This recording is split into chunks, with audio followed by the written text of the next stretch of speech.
Nous sommes engagés publics.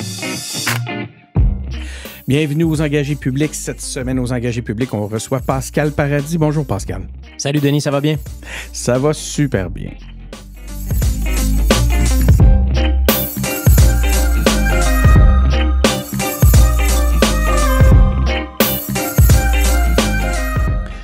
Donc, c'est ça, on reçoit Pascal Paradis. Quatrième... Hein? Mousquetaire, comment vous le dites? J'en ai entendu plusieurs. Les mousquetaires, c'est ce qui revient souvent, le quatrième mousquetaire. J'ai entendu pas plus tard que cette semaine, dans une entrevue à la radio, les quatre chevaliers O'Keeffe. Les quatre fantastiques. Ouais, il y en a plusieurs versions, mais en réalité, donc, ce sont les quatre députés du Parti québécois à l'Assemblée nationale. Donc, toi, t'es le quatrième depuis de la nouvelle batch, on peut dire. Oui, le bébé député de l'Assemblée nationale, donc élu le 2 octobre dernier, lors de l'élection partielle dans la circonscription de Jean Talon. Donc, ça fait maintenant quelques mois depuis ma nouvelle vie politique. En fait, ça a commencé avec la campagne électorale dans les semaines qui ont précédé. OK, super. Puis écoute, là, je regardais si le son fonctionne pour être sûr de ne pas avoir de mauvaises surprises après. Je suis content de te recevoir. Parce que là, on va avoir, tu as vécu. Qu'est-ce que c'est que d'être élu? On t'a reçu là à la maison, si vous voulez aller voir cette entrevue-là, on a reçu Pascal dans une entrevue quand il était candidat. Donc là, vous allez pouvoir, vous avez une entrevue avant, vous avez une entrevue après, t'as dit 2 octobre?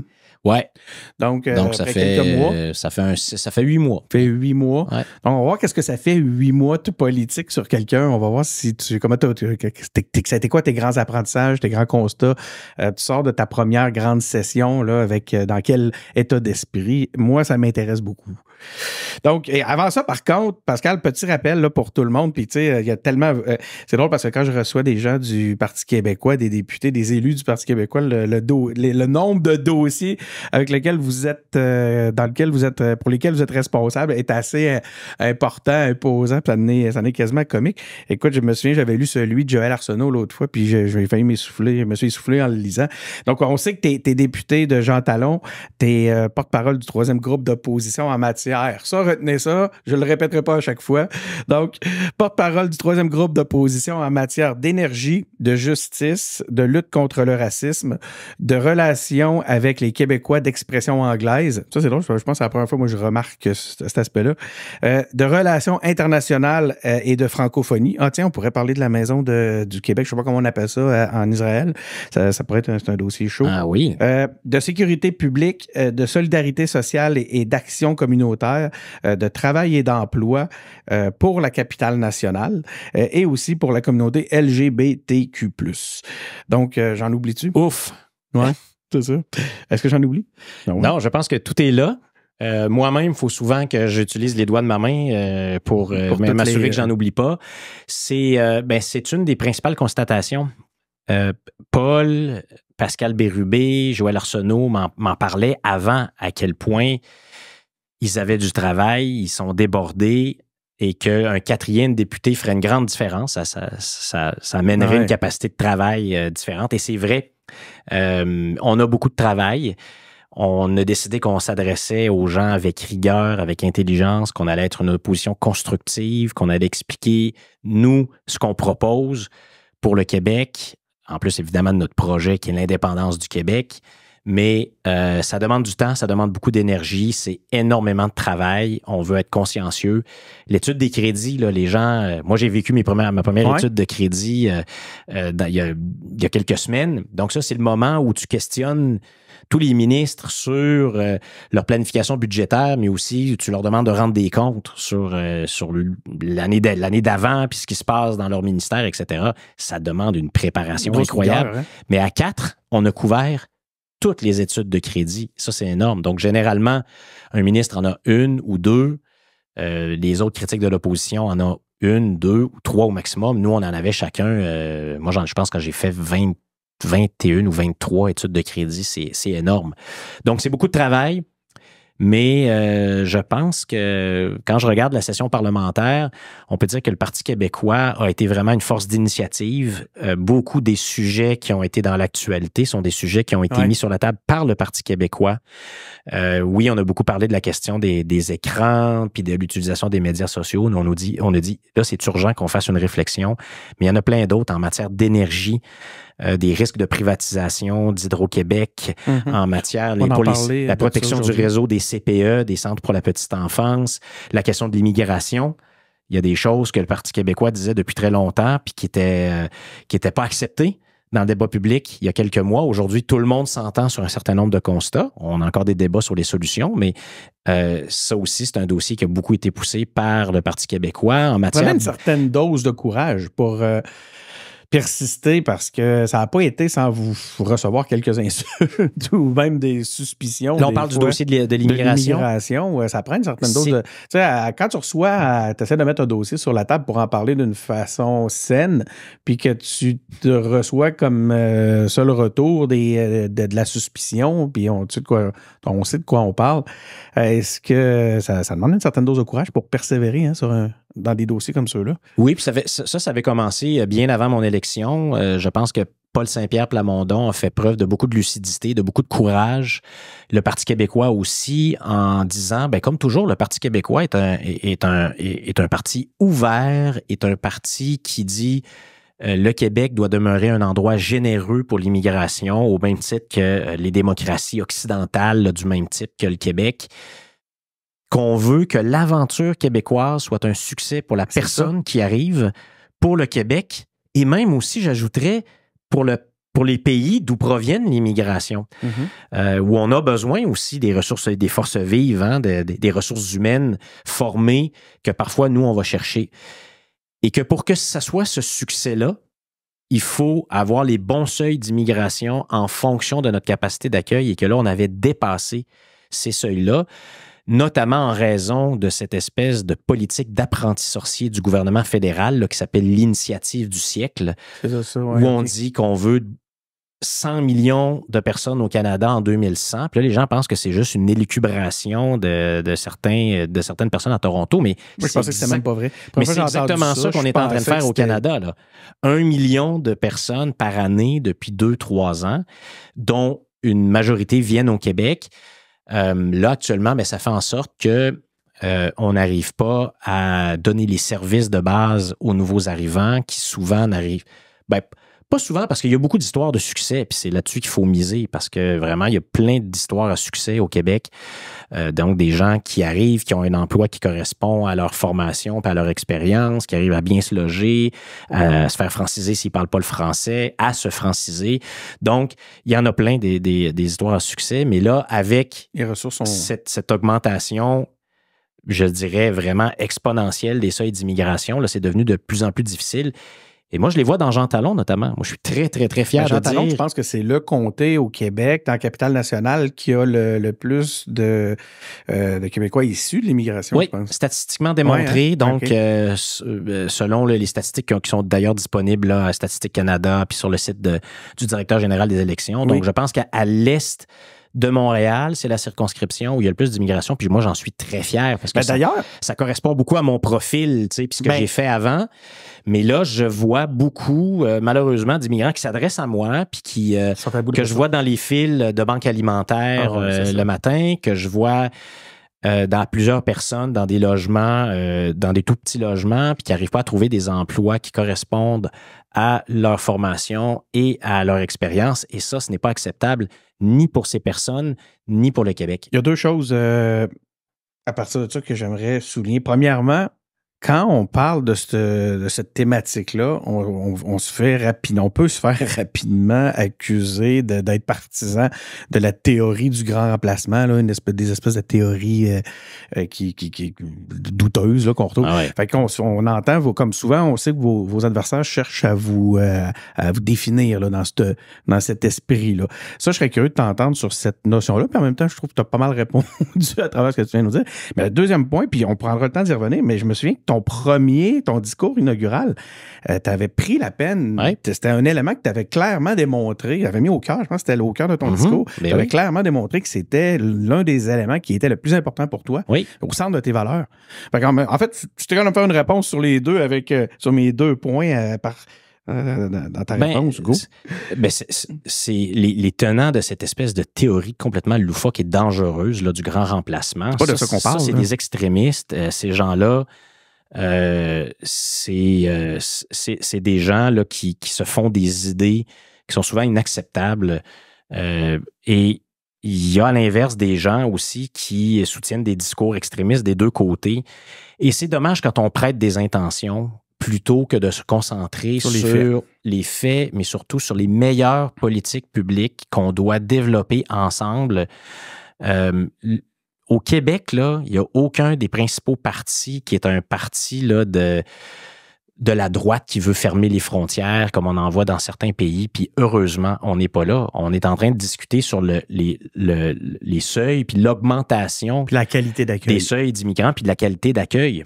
Puis là, c'est comment on préserve notre social-démocratie et comment on fait en sorte que l'aventure québécoise, comme je le mentionnais tout à l'heure, soit un succès pour la personne qui arrive. Ça, le Parti québécois n'arrête pas de le mentionner. Puis là, c'est pas une idée là, de dire tout est de la faute de l'immigration, puis on pointe les immigrants. C'est jamais ce qu'on a fait. C'est dans l'actualité. Et c'est dommage donc que il y a certaines personnes qui veulent prêter des intentions, qui essayent de peinturer des gens dans des coins, puis de dire c'est ça que tu veux dire dans le fond, alors que c'est pas ça que tu dis. Donc, concentrons-nous sur ce que les gens veulent vraiment, puis ce qu'ils disent vraiment. Et là, l'idée, c'est de trouver le bon équilibre en matière d'immigration pour s'assurer qu'on continue à avoir une saine immigration au Québec, c'est-à-dire comme on l'a eu aussi pendant plusieurs années, qu'on a de plus en plus de gens qui viennent d'autres pays pour contribuer à notre prospérité, à le fait qu'on enrichit notre société de différentes perspectives, parce qu'on devient meilleur là,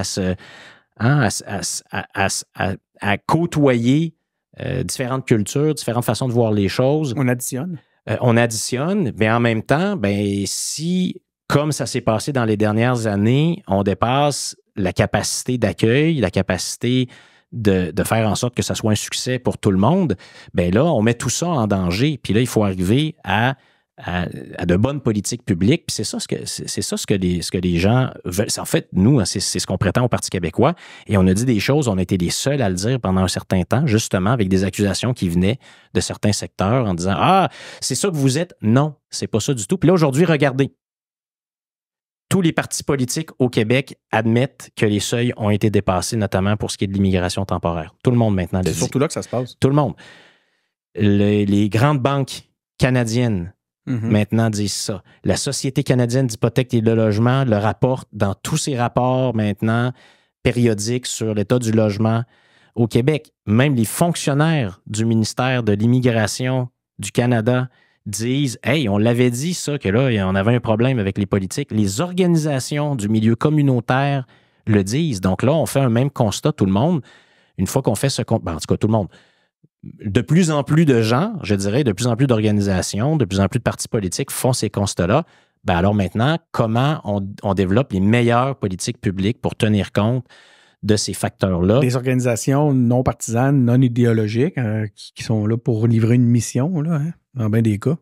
C'est ça. Puis, tu le mentionnais, moi, j'ai fait un discours, mon discours quand j'ai fait mon entrée donc à l'Assemblée nationale. J'ai beaucoup parlé de ça parce que je porte ça en moi. Je suis quelqu'un... T'es un avocat. Peux-tu nous parler un petit peu de ton... fais le lien avec ton passé d'avocat à l'international?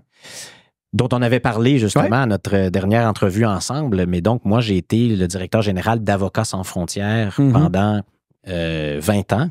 Un peu moins de 20 ans. Je suis un des membres fondateurs de l'organisation. Avant ça, j'étais un avocat en droit des affaires, mais en transactions internationales, ce qui veut dire que j'ai passé, en gros, 25 ans de ma vie à voyager, à apprendre beaucoup ailleurs dans le monde, en Afrique, en Amérique latine, à partager, à coopérer, à comprendre les différentes perspectives. Avocats sans frontières, c'est une organisation qui favorise l'accès à la justice, qui travaille dans des dossiers de crimes de guerre, de crimes contre l'humanité, de discrimination, de racisme, de violences sexuelles. Et l'idée était d'aider les victimes, d'aider les populations à développer des moyens d'exercer leurs droits. Et bien ça fait en sorte que tu apprends beaucoup.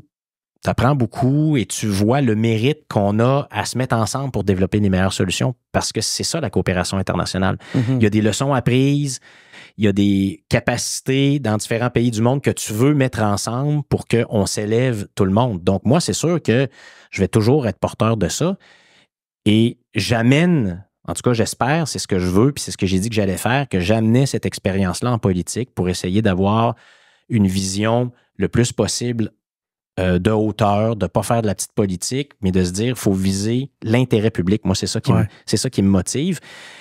Et avec cette vision-là, qui est celle aussi du Parti québécois, là, qui est un parti qui a toujours porté ça en lui, les valeurs. Québécois.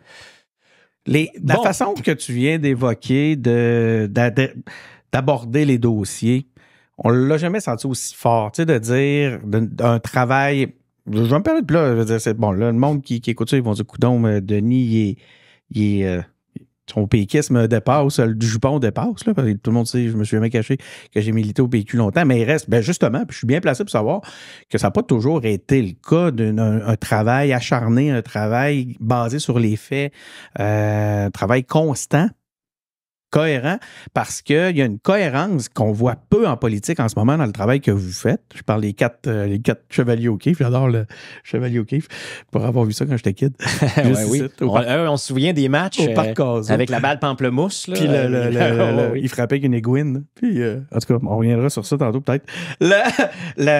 Donc, c'est pas juste en politique, c'est pas en ce moment la cohérence elle est difficile à trouver. Puis je pense que est-ce que ça serait pas un élément, je la pose la question à chaque fois, un élément de votre succès actuellement? Parce que là, les sondages, on les voit, là. Ben, les gens, moi, en tout cas, j'essaye, puis j'espère que je réussis à être très présent auprès des organisations et des gens de la circonscription, et ça te permet d'écouter. Puis ça te permet de voir et d'entendre ce que les gens pensent de l'action politique, puis notamment de ce que nous, on fait. Et une des choses que j'entends le plus souvent, c'est « Hey, vous savez, M. Paradis, je suis pas nécessairement d'accord avec vous. Je suis pas nécessairement tout le temps d'accord avec le Parti québécois, mais j'aime ça, la façon dont vous faites de la politique. Vous avez l'air de nous parler avec intelligence, vous vous expliquez longuement, vous êtes pas dans les petites attaques, vous essayez vous nous dites pourquoi vous pensez que c'est dans l'intérêt public. Moi, j'aime ça, entendre ça. Sur les médias sociaux, par exemple, nous, on a essayé de sortir de fait faut que tu t'exprimes en une ligne, 140 caractères. On dit non, on va expliquer pourquoi on pense ça, puis quels sont nos arguments. Puis là, des fois, il y a des gens qui disaient, mais non, tu peux pas faire ça, c'est trop long, puis les gens te liront pas, puis ça passera pas les médias. Puis, en fait, on s'aperçoit que les gens ont soif de dialogue qu'on s'adresse à leur intelligence. Oui, qui est riche. Et ça, les gens nous le disent, vous êtes authentique. Il y a beaucoup de gens là, qui nous disent, ouais, moi, je vous écoute, là, puis ça m'inspire. L'indépendance du Québec, le programme social-démocrate du Parti québécois, ça m'inspire. Alors ça, on l'entend beaucoup, notamment des jeunes. Énormément de jeunes qui viennent vers nous. Je pense que les sondages, depuis quelques mois, côté jeunes, sont aussi en train de vous donner raison là, dans votre approche. Tant mieux si les sondages le démontrent. Ça, c'est une autre chose. Denis, nous, on a dit... connais votre ligne sur les sondages. On ne se gouvernera pas par les sondages. Puis je te le dis, moi, quand tu n'es pas arrivé encore en politique, tu te dis, ouais, mais là, est-ce qu'on va tout le temps être en train de faire de l'analyse, là, que là, attention, là, si on dit quelque chose, les électeurs de tel âge, de tel secteur vont penser. Moi, j'aime pas ça, faire ça. Puis je l'avais dit. Je dis, ça m'intéresse pas. Je pense pas être bon là-dedans, puis c'est pas ça que je veux faire. Puis tout le monde avait dit, hey, on fait pas ça. Là, tu dis, ouais, j'ai hâte de voir. Et c'est vrai, Denis, moi, je suis positivement ébahi à chaque fois. Je dis, là, on se pose la question, OK, c'est quoi la meilleure chose à faire? Puis qu'est-ce que disent les groupes? Qu'est-ce que disent les experts? Qu'est-ce qu'on a comme données là-dessus? Qu'est-ce qui s'est passé dans le passé? Qu'est-ce qu'on fait ailleurs dans le monde? Bon, avec ça, on va déterminer une bonne posture, puis ça demande du temps, ça demande de l'énergie. Vous n'avez pas le bureau de recherche le plus grand bureau de recherche en plus. Hein? Ben oui, mais c'est tellement des gens extraordinaires. C'est ce que je disais tout à l'heure. C'est les remercier. En fin de session de même. Là. Le Parti québécois, tout le monde le sait, là, je t'apprends rien, puis j'apprends rien aux gens qui nous écoutent puis qui nous regardent. On est passé à ça. Là. Tout le monde prédisait la fin du Parti québécois. Puis ça veut dire que ceux qui restent, ils y croient. Ils ont des convictions, ils ont de l'engagement. Ils ne sont pas là pour l'argent, je peux te dire ça. Ils ne sont pas là pour le pouvoir parce qu'actuellement, on est la troisième opposition. Ils ne sont pas là parce que c'est facile. Ils sont là parce qu'ils ont une mission, ils y croient. Et ça paraît dans notre équipe de recherche, ça paraît dans le groupe de députés, ça paraît dans tous les gens qui nous entourent, qui sont un peu dans l'ombre, mais qui font un travail extraordinaire pour qu'on soit capable de livrer de la qualité aux gens, parce que là, il y a beaucoup de demandes à cause des sondages. Les gens veulent savoir ce qu'on pense puis ce qu'on a à dire là-dessus. C'est très exigeant, mais c'est tellement intéressant puis c'est tellement motivant. Quand est-ce que le reste du monde, vous êtes les... c'est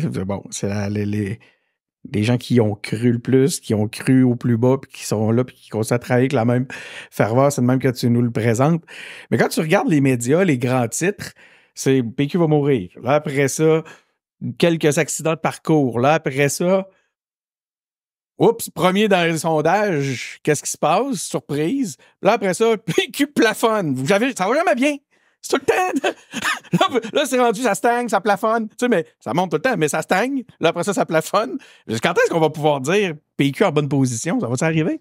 Bon, on n'a pas juste des amis en politique, puis dans les mondes médiatiques, mais en fait, moi, c'est une des nombreuses raisons aussi pourquoi j'ai beaucoup d'admiration pour Paul Saint-Pierre Plamondon, parce que lui, il s'est engagé, il s'est vu comme un gagnant, il s'est vu mener le Parti québécois au pouvoir, ce qu'on espère faire. Il s'est vu organiser un référendum et faire la souveraineté du Québec à un moment où tout le monde lui disait mais non, le Parti québécois va bientôt mourir. Moi, quand il me raconte à quel point les médias demandaient tout le temps, oui, mais là, puis voyez à quel point il a brillamment mené la barque. Voyez à quel point sa campagne de 2022, moi, c'est là que comme beaucoup de gens, je l'ai vraiment découvert, mais j'ai dit, waouh, mais il m'impressionne. C'est comme ça aussi que j'ai accepté de me joindre au Parti québécois, notamment après mes rencontres avec Paul, mais avec plusieurs autres. Et là, moi, quand je me suis engagé dans Jean Talon, c'était une circonscription qui avait jamais été remportée par un député péquiste. C'est phénoménal. Depuis l'existence de la circonscription. Mais je me suis engagé parce que j'y croyais. Et je pense que c'est ça. Les gens nous reconnaissent ça, qu'on ne gouverne pas par sondage, qu'on n'est pas là parce qu'on est par un intérêt politique X, Y, Z. On est là parce qu'on a un programme à proposer au Parti québécois, au peuple québécois, et parce que on pense, nous, que le Québec doit vraiment assumer son destin et devenir un pays dans les prochaines années. C'est intéressant ce que tu disais tantôt. Moi, je crois beaucoup à l'importance de s'adresser à l'intelligence des gens. Je pense qu'il y a une stratégie gagnante là-dedans. Au-delà de la stratégie, c'est un élémentaire respect si tu demandes la confiance des gens. Donc, je pense que ça, les gens ont un bon bullshitomètre, puis ils vous le reconnaissent. Quand justement, peut-être pas d'accord avec les idées d'un autre parti, mais quand tu as un politicien qui te semble sincère, tu as un respect qui s'installe, même si tu n'es pas tout à fait d'accord avec les idées principales, tout ça. Moi, cet aspect-là, je trouve ça intéressant. L'autre élément que je trouve intéressant, c'est ce que tu disais tantôt sur les médias sociaux. Tu dis, non, faites pas de longues publications, les gens, c'est pas bon, les gens lisent pas ça. Alors qu'on se rend compte que même en fonction d'un timing, fort probablement les week-ends, les longues publications, c'est plus payant parce que les gens, il y a plus d'engagement, les gens les lisent. Il reste une chose, c'est qu'il y a un phénomène, même sur les médias sociaux, on voit de plus en plus de créateurs de contenu qui s'adressent à l'intelligence des gens, qui amènent de la valeur, qui amènent de la démystification, de l'intelligence, de l'éducation, puis que ça pogne. Ils ont une audience. C'est pas juste les trucs superficiels et les challenges niaiseux qui fonctionnent. Puis j'ai l'impression, je rentre ça dans ce même mood-là. On constate des choses où je sais pas si c'est une forme de maturité collective en ligne ou qui fait que justement on a déplacé notre attention de la télé. Je pointe par là, les auditeurs ne savent pas, là, il y a une télé. Là.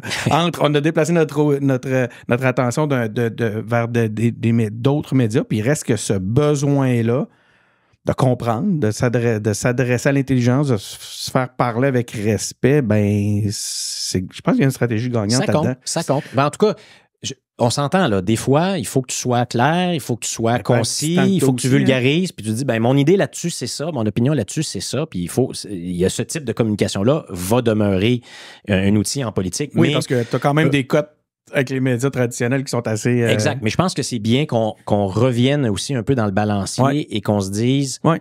il y a de la place pour le contenu, ben, par exemple, comme un balado ou voilà. celui-ci, où là, tu comprends mieux un peu qui est la personne, puis c'est quoi ses valeurs et qu'est-ce qu'il ou elle propose en politique. Il y a nulle part où on a 40 minutes pour parler à quelqu'un. Ça, les gens sont demandeurs. Et moi, en tout cas, quand on me dit...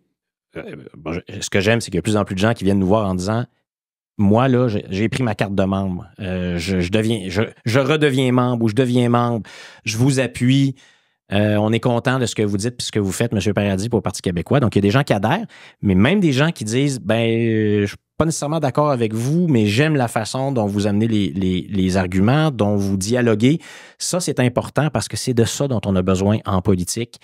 On a beaucoup parlé là, du clivage, de la polarisation. Ouais. Si on veut l'éviter, ça commence par chacun de nous de dire comment moi je peux, le plus constructivement possible, participer à un débat social qui est sain. Parce que, non, il va toujours avoir... il va toujours avoir des idées différentes. Mais quelle est la meilleure politique publique sur un sujet X? C'est en débattant de la bonne façon qu'on va y arriver. Puis la bonne façon, c'est pas toujours avec juste à coups de slogan. J'avais commencé, puis c'est là que je voulais aller tantôt, Pascal. Bon, c'est ça, tu disais 8 mois. Oui. 8 premiers mois. C'est quoi tes grands constats? C'est quoi y a-tu quelque chose qui t'a frappé, que t'as fait, oh wow, ça c'est mon plus grand apprentissage, puis je l'avais pas vu venir? C'est intéressant parce que mon plus grand apprentissage, c'est que ce métier te permet d'apprendre des choses. C'est incroyable. C'est un privilège parce que... Ouais. Bon, là, il se trouve, on l'a mentionné tout à l'heure, je suis porte-parole de plusieurs dossiers. Mais là, donc, dans la journée, tu vois que tu passes d'un dossier à l'autre. Mais là, tu rencontres des gens, tu vas visiter des lieux auxquels tu n'aurais pas pu avoir accès autrement. Puis là, tu apprends comment fonctionne l'infrastructure de notre société, comment tel service est donné, puis pourquoi telle chose que tu as toujours vue, mais tu ne savais pas exactement pourquoi c'est comme ça. C'est formidable. Tu sais, je te donne un exemple, par exemple. Moi, mes enfants sont allés à l'école Saint-Michel. Et l'école Saint-Michel, qui est tout près de chez moi, je suis très fier de le dire, c'est le pôle pour le secteur de l'autisme de la commission scolaire. Donc, il y a tout un service avec des élèves donc du spectre de l'autisme. Et toutes ces années-là, moi, quand j'allais à l'école avec mes enfants, tu vois, tu les vois, tu les côtoies, puis c'est extraordinaire parce que ça permet de faire de la mixité sociale. Mais tu peux pas rentrer dans ce secteur-là de l'école parce que c'est des lieux spécialement adaptés pour ça, puis où tu as besoin, il y a des endroits où il y a moins d'éclairage, etc. Mais là, parce que je suis allé visiter comme député, on m'a fait une visite pour m'expliquer c'est quoi les enjeux puis comment je peux aider comme député. Mais ce qui est extraordinaire, c'est que là, tu vois plein de choses auxquelles tu as accès parce que tu es député. Et ça, c'est merveilleux. T'es représentant du peuple? T'es représentant, puis les gens, c'est ça. Puis là, une autre journée, après ça, tu vas voir une organisation qui travaille dans l'aide aux personnes aînées, puis t'explique les réalités dont tu as déjà entendu parler, mais là, tu les vois, tu les sens. C'est extraordinaire. Les gens te font confiance au-delà des lignes politiques et toi, tu peux agir au-delà des lignes politiques pour vraiment aider. Ça, hein? C'est extraordinaire. Le travail de circonscription, tout le monde le dit. Il y a des gens qui m'avaient dit, mais oui, mais là, Pascal, toi, là, tu fais des crimes de guerre en Afrique, puis en Amérique latine. Qu'est-ce que tu... Puis moi, je disais, moi, ça m'intéresse ça. Là, ça fait 25 ans où j'ai beaucoup d'enjeux internationaux. Puis je m'en souviens, tu m'avais répondu que sur le terrain, même à l'international, ça se solutionnait très local. Ben oui. La compréhension de la proximité était un facteur clé dans le dénouement. Tout le temps. Un grand phénomène de violation grave des droits humains, ça commence par des violations quotidiennes du droit de personnes. Et bon, là, c'est pas le même genre de dynamique. Mais je trouve ça, le travail de circonscription est vraiment la proximité, très intéressant, la proximité. Mais donc, j'ai appris beaucoup de choses. J'apprends beaucoup de choses. Ouais, pour ça. Encore aujourd'hui, là, j'avais des rencontres avec des organisations avant de venir ici, puis ils t'expliquent un peu leur travail, puis c'est quoi leurs enjeux, puis comment tu peux aider. Je trouve ça assez formidable. C'est un travail très intense où tu es souvent sur la ligne de feu. Tu es toujours en représentation. C'est peut-être particulièrement vrai pour nous parce qu'on n'est pas beaucoup, on est 4. Donc, moi, je suis le seul du Parti québécois. Avec Mégane, on peut dire. Oui, il y a Mégane qui est notre porte-parole nationale. Elle n'est pas à l'Assemblée nationale comme députée, mais Mégane. Elle travaille tellement que j'ai l'impression puis elle est extraordinaire. Elle a une belle présence en plus. Là. Je ne sais pas combien de fois elle a fait le tour du Québec là, dans les derniers mois, par exemple, pour parler d'habitation. Elle est extraordinaire. Mais à l'Assemblée nationale, on est 4. Donc, c'est beaucoup de médias, beaucoup d'interventions, beaucoup de dossiers, beaucoup de commissions parlementaires. Donc, c'est intense. Il faut toujours que tu sois en train de livrer, puis il faut que tu te prépares le soir soir puis tôt le matin pour bien faire ton travail. Comme travail. Donc, l'intensité du travail, je te dirais, est assez remarquable dans le sens, ça sort de l'ordinaire. Moi, j'aime beaucoup mon travail. Je me considère vraiment privilégié d'avoir été élu. Je trouve, il y a beaucoup de discussions, hein. Ouais, mais là, est-ce que ce job-là, ça sert vraiment? Là? Puis il y a eu des débats. Justement, au moment où j'étais élu, hein, il y en a qui disaient, c'est un théâtre, puis tout ça. Moi, je pense que tu as des leviers extraordinaires pour aider. Vraiment, là, c'est un job aussi, tu en fais ce que tu peux et ce que tu veux en faire. Mais de participer aux débats nationaux à l'Assemblée nationale, puis d'avoir la chance d'être un intervenant constructif pour les gens dans ma circonscription, je trouve ça, c'est ça, ça te donne plein d'occasions de vraiment faire ce que tu veux faire, c'est-à-dire aider l'intérêt public. Des fois, là, je me demande s'il n'y a pas des députés même au pouvoir qui sont pas envieux de votre liberté puis de votre possibilité d'agir. Non, mais tu comprends, là, je te vois sourire un peu. Je pense que tu as compris ce que je veux dire. Ça se trouve, tu as eu des témoignages. Mais... c'est ça. Il faut faire attention parce qu'on se parle entre collègues. Mais ça, c'est une chose d'ailleurs, Denis. Ouais. J'espérais que ça soit comme ça, mais on est 125 collègues aussi à l'Assemblée nationale. Hein? On est 125 à faire ce job-là. Puis c'est vrai qu'il y a plein d'enjeux sur lesquels on collabore, puis on se parle. Puis il y a des gens, peu importe les partis avec qui tu as plus d'affinité, puis tu discutes de ces enjeux-là. Donc là, je fais attention, là, puis demande-moi pas de nom, puis tout ça, mais c'est sûr qu'il y en a des gens qui disent, hey, vous avez vraiment l'opportunité, vous avez vraiment l'occasion de faire beaucoup de choses. Non, c'est que j'imagine dans un gouvernement très centralisateur qui qu'on tourne à peu près toutes les décisions autour du bureau du premier ministre, quand tu es un simple député, 87e député, puis que tu as des dossiers qui te viennent de ton comté que tu aimerais porter et que ta possibilité que toi les mettre sur la place publique sont pratiquement nulles. C'est pour ça que je dis ça, il y a de quoi de vraiment intéressant dans cette liberté-là. En fait, ça m'amène à une question.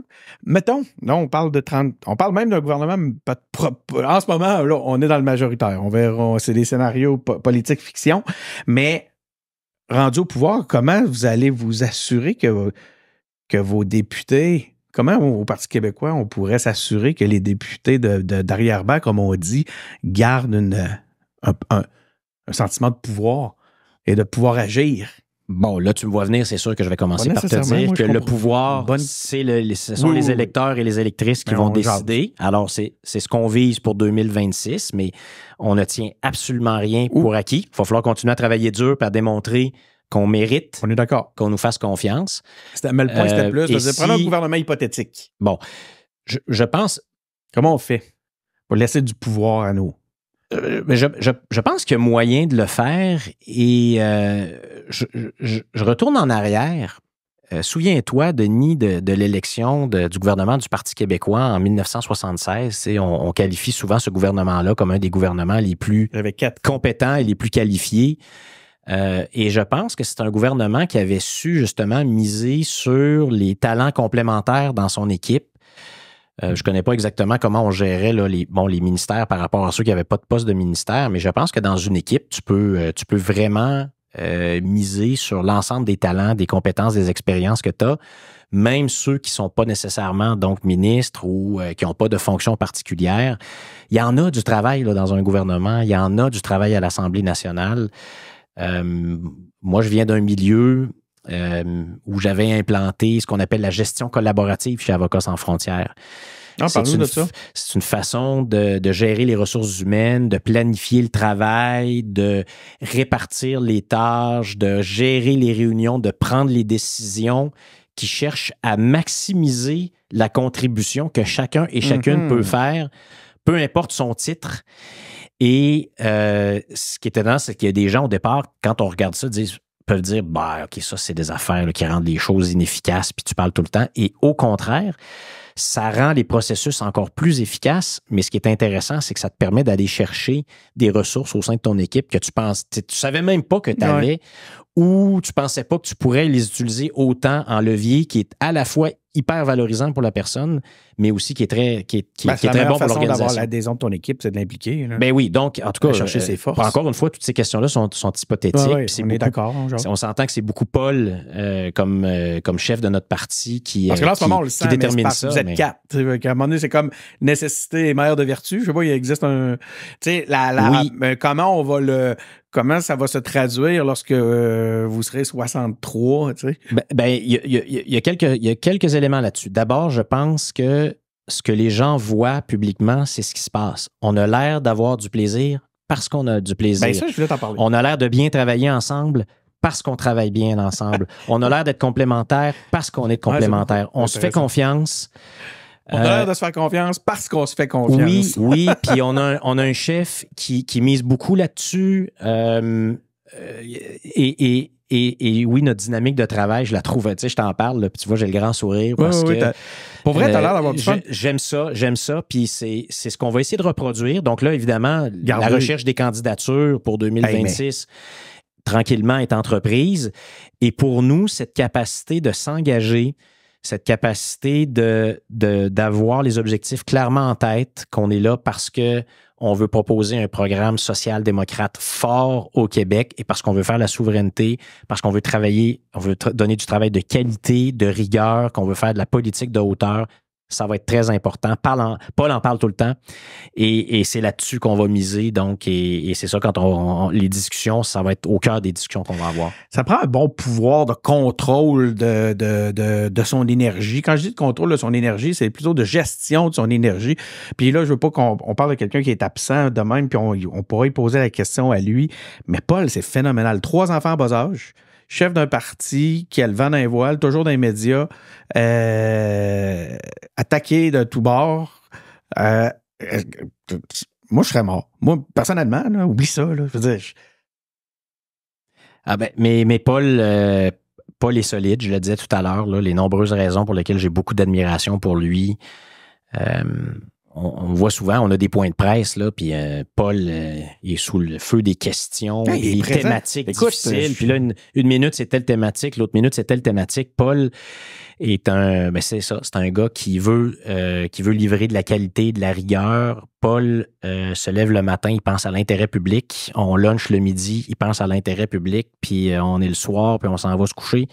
Puis on sort, puis on pense toujours à l'intérêt public. Ben moi, j'aime aussi dire que Paul est un homme de famille. Ouais. C'est important pour moi. Je lui avais posé la question parce que j'ai aussi, moi, des enfants, des jeunes enfants. Continuer à avoir ma famille si je deviens député. Paul aussi, c'est un homme de famille. C'est un homme qui a des valeurs très profondes. Alors, moi, je trouve ça très intéressant de travailler avec un gars comme lui. Puis je peux en dire autant de Joël, Pascal et de l'ensemble des gens qui nous entourent. Je te le disais tout à l'heure. Quand tu arrives, moi, j'ai laissé une organisation dont j'étais le directeur général. Donc, puis on en a parlé un petit peu. Donc, moi, quand je travaillais dans un grand bureau d'avocats avant, comme associé, puis j'ai décidé de démissionner, puis je suis revenu chez nous dans mon appartement. Au début, il n'y avait pas d'argent, il n'y avait pas d'employés, il n'y avait rien.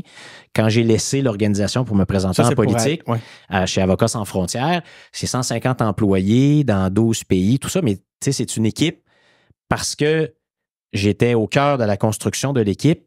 C'est une équipe qui avait des valeurs, en tout cas, que j'aimais beaucoup. J'ai parlé tout à l'heure de la gestion collaborative. Donc, quand tu laisses ça, tu dis, qu'est-ce que ça va être avec mes nouveaux collègues? Comment sont-ils? Quelle est l'équipe? Et moi, je suis enchanté de ce que j'ai trouvé au Parti québécois parce que comment ça se passe à l'intérieur, je trouve, se reflète dans ce qu'on voit en public, dans la façon dont on mène les débats, puis comment on amène les idées sur la place publique. On parle du plaisir que tu as, qui semble quand même évident, puis tu nous as offert des belles... on sent le plaideur, on sent les qualités de plaideur quand on voit tes interventions en chambre. Moi, je me souviens, j'avais une intervention qui était mon intervention, là, que j'aimais beaucoup, voyons juste faire du mal, moi, je suis pas bon, Bernard Drainville sur Monsieur le Président. Si le Québec est indépendant, Monsieur le Président, si le Québec est indépendant, Monsieur le Président, tu sais de quelle séquence que je parle? Ça, c'est de moi, ça? Non, pas de toi. Ça, c'est moi avant. Là, c'est pour ça que je viens de te raconter un peu une impression personnelle que j'ai eue à mon en t'écoutant. Il y a une super belle séquence du temps que Bernard Drinville était au Parti québécois. Puis qui avait fait, maintenant, il en fait pas des grandes envolées comme ça. Il avait répondu, il y avait un député du Parti libéral qui avait demandé, il n'y a jamais personne qui nous a expliqué, Monsieur le Président, qu'est-ce qui serait de mieux si le Québec était indépendant. Ouais. Puis là, M. Drainville était parti, il avait dit, parfait. Il y avait Monsieur le Président. Puis là, il commençait tout ça. Si le Québec était indépendant, Monsieur le Président, puis là, il part. Puis il y en a quasiment. Puis à un moment donné, je t'écoutais, puis j'ai fait waouh, on dirait, je pense que j'ai des nouvelles séquences qui viennent de remplacer celle-là. Ouais, je te lance des fleurs. Là, écoutez, vous nous écoutez, vous dites méchante infopub de péquiste. Depuis tantôt, je suis juste dithyrambique, mais on va essayer de ne pas être que dans la flagornerie. Mais c'est pas pour flagorner, Pascal, c'est des super. On sent que tes qualités de plaideur dans ta façon de t'adresser en cours, la façon que tu structures tes idées, que tu les amènes, que tu les communiques. Comment tu le travailles?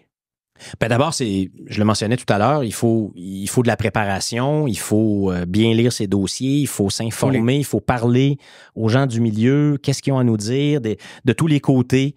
C'est une partie du travail qui est moins connue, hein, mais on a beaucoup de rencontres. On sollicite nous-mêmes des rencontres. Les gens viennent nous voir. Ça n'arrive pas du Saint-Esprit. On a des recherchistes autour de nous. Puis moi, j'ai beaucoup de temps de lecture avant pour me familiariser avec les idées. Des fois, bien sûr, on fait un squelette d'intervention. Des fois, on a des interventions qui sont plus scriptées. Mais je pense que celles dont tu parles, et moi, en tout cas, celles qui ont le plus fait réagir dans les médias sociaux, ont ceci en commun que la plupart du temps, c'était des interventions non scriptées. Ah ouais, t'as quelques mots, t'as quelques lignes sur une feuille. Puis là, tu dis, voici ce que j'ai à dire. Je me souviens d'une interpellation de notre collègue Sol Zanetti sur l'indépendance. J'avais 5 minutes chronométrées pour parler, puis j'ai mis dans l'heure avant, j'ai dit, bon, voici ce que j'aimerais dire. Puis ben ça, tu y vas. Puis là, les gens disent, j'ai aimé ça. La foi, c'était juste avant Noël. C'était le moment du bâillon sur le projet de loi 15. Moi, c'est celle-là que je te parle principalement. La réforme de la santé. J'ai su littéralement 3-4 minutes avant que c'est moi qui allais parler pour le parti à ce moment-là.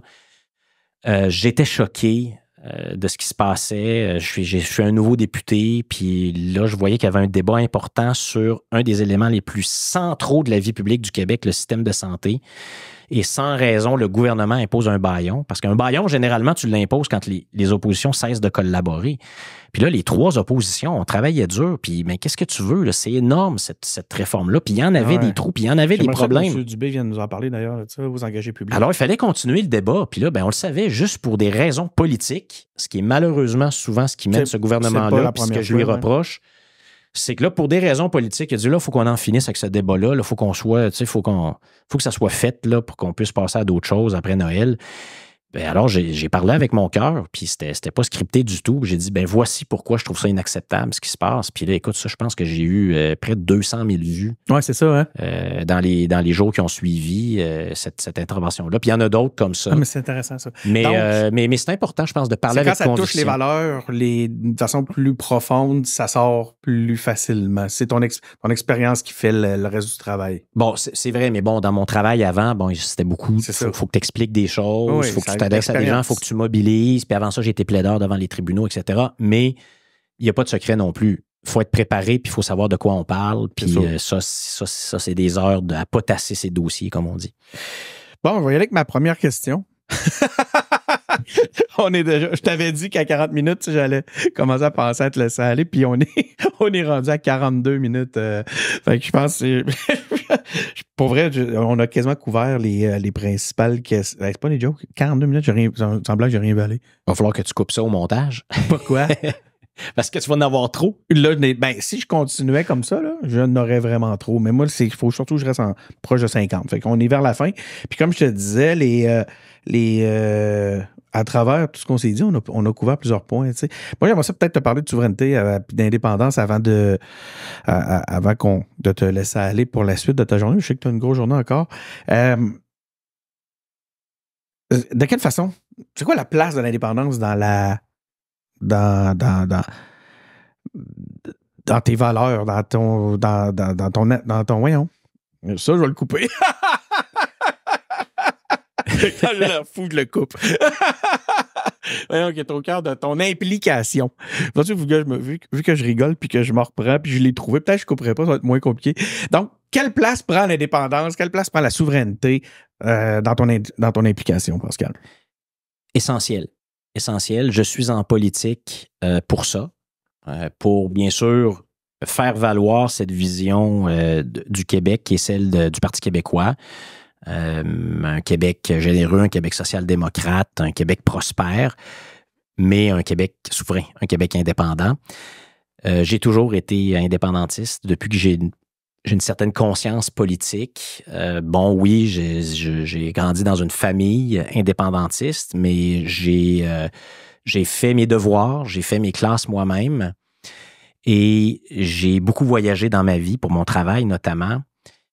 Et cette ouverture au monde me menait à être encore plus convaincu que l'indépendance, c'est important pour le Québec, pour participer au concert des nations, pour assumer notre destin, pour mieux donner la main aux autres nations de la planète, parce que c'est la destinée normale des peuples. Regarde la carte du monde, Denis. Entre aujourd'hui, il y a 30 ans, il y a 50 ans, il y a 100 ans, il y a 200 ans, qu'est-ce qui s'est passé? De plus en plus de pays.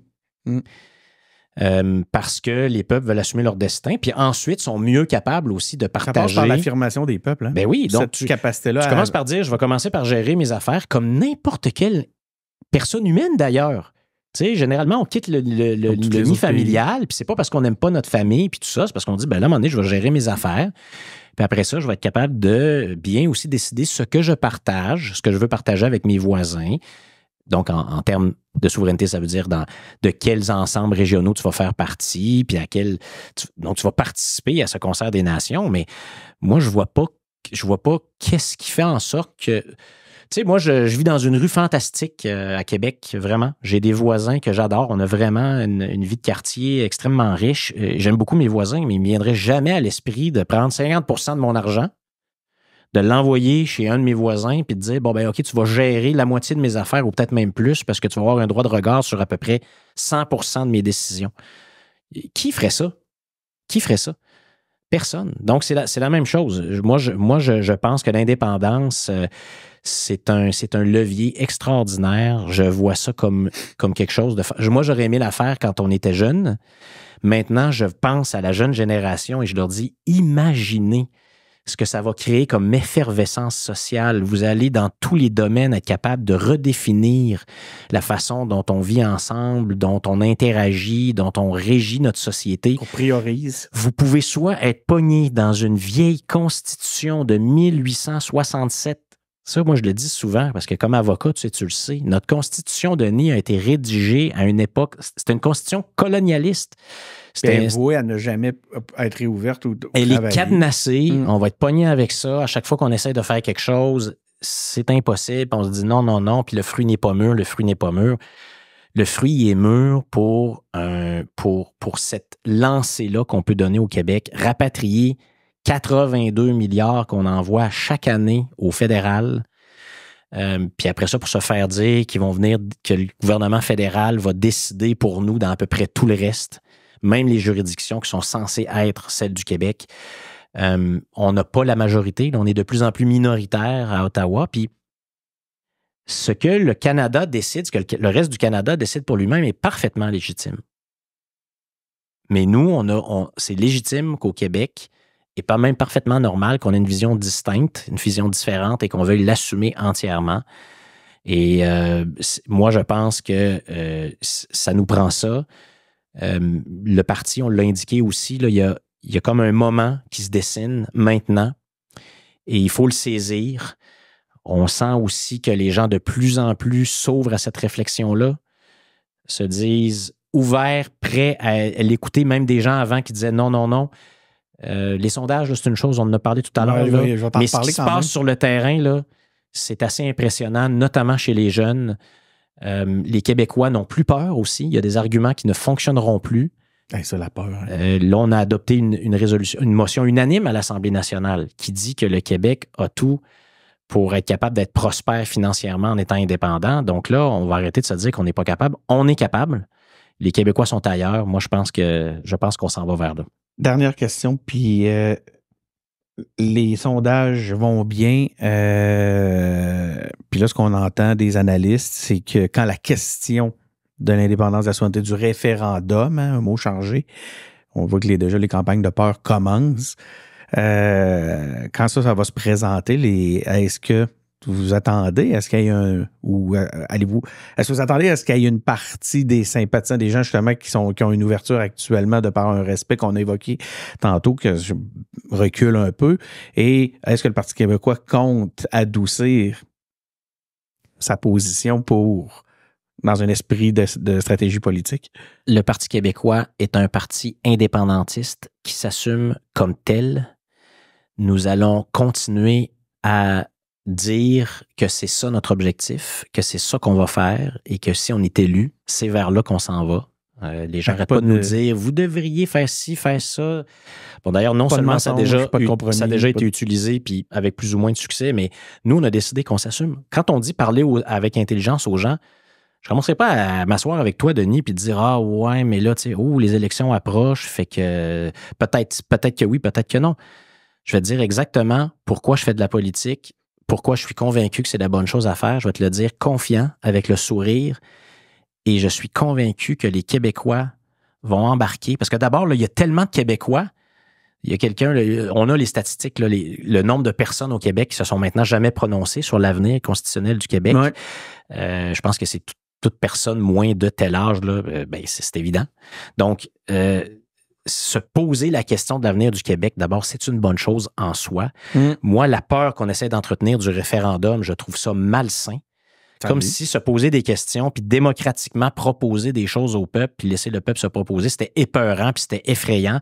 La peur de perdre qu'on nous présente maintenant, c'est ça l'argument principal maintenant du gouvernement. Oui. On demande à François Legault là, d'expliquer sa position là, dans les derniers jours. Ça serait terrible de perdre. Il n'a pas été capable de parler contre l'indépendance. Et il dit que ça serait on verra pourquoi, demandez-lui. Mais ce qu'il dit, c'est « Ah là, perdre un troisième référendum, ça serait irresponsable. » Mais ce qu'on a répondu, nous, au Parti québécois, c'est que c'est irresponsable d'avoir cette vision défaitiste d'un référendum du Québec. Se poser la question démocratiquement, c'est une belle chose, c'est une bonne chose. Les Québécois doivent le voir avec confiance.